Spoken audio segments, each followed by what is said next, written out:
Isang mapagpalang araw na naman mga mamshi, mga idol, at ngayon po magluluto po tayo ng vegetable porridge. Ayan po yung mga sangkap natin gagamitin at nagpapakulo na nga po pala ako ng white rice. Ayan, kumukulo na po mga idol. Ngayon naman po ang isusunod kong ilagay yung ating mushroom button and then carrots.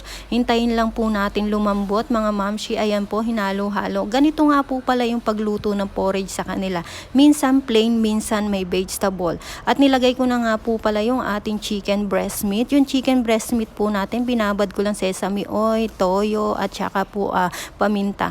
Naglagay na nga rin po pala ako ng 1.5 chicken cubes mga mamshi. At ayan na nga po, takpan po muna natin. Hintayin lang po natin ulit kumulo. At dahil kumukulo na mga mamshi, halu-haluin lang po natin para hindi po dumikit sa ating kasirola.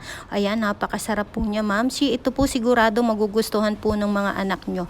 At dahil luto na po, ilalagay na po natin yung ating tokwa. Panghuli po natin yung tokwa mga mamshi, mga idol, para hindi po madurog.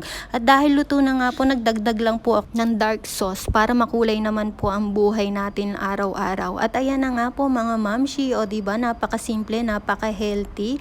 At dahil luto na nga po mga mamshi, ayan, kakain na tayo. At dahil mahilig si Inday sa maanghang, nilagay ko po siya ng stream chili. Ayan po mga mamshi, follow my page. Tara po, kain tayo. Salamat!